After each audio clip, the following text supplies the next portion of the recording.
wala silang plano para sa mga tao na nadidelikado yung buhay sa loob ng Middle East.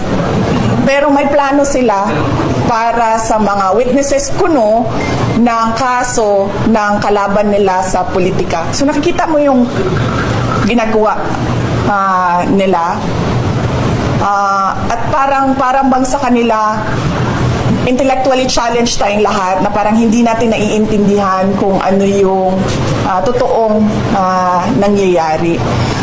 So, isa yan. May pera ka, meron ka palang airplane para mag-haul ng witnesses papunta sa The Hague, pero wala kang pera, wala kang airplane, at wala kang plano para mag-haul ng mga Pilipino galing sa Middle East. At isa pa dyan, as a sovereign country who already withdrew from the ICC, we are not obliged to cooperate with the ICC. Ito yung isa din sa mga example na nakikita nyo na hallmark ng administrasyon.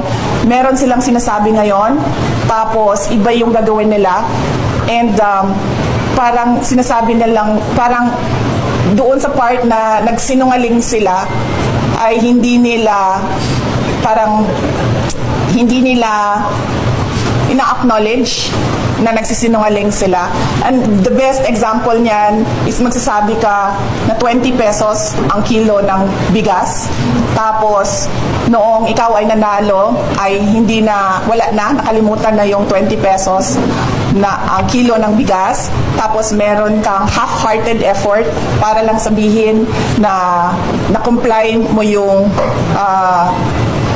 sinabi mo at promise mo, ay gagawa ka ng 20 pesos na kilo na bigas na lahat ng tao nagsasabi hindi pwede kainin, hindi good for human consumption, at hindi siya available sa lahat ng mga tao. Pili pa yung pwedeng mag-access ng unfit for human consumption na 20 pesos sa kilo na bigas. So yan yung example. Yan yung example. Isasabihin sila ngayon, tapos iba yung sasabihin nila sa susunod, pero hindi sila nagsisinungaling. Ang tawag dyan ay, hindi ko alam anong tawag dyan, sinungaling. Ang tawag dyan ay budol.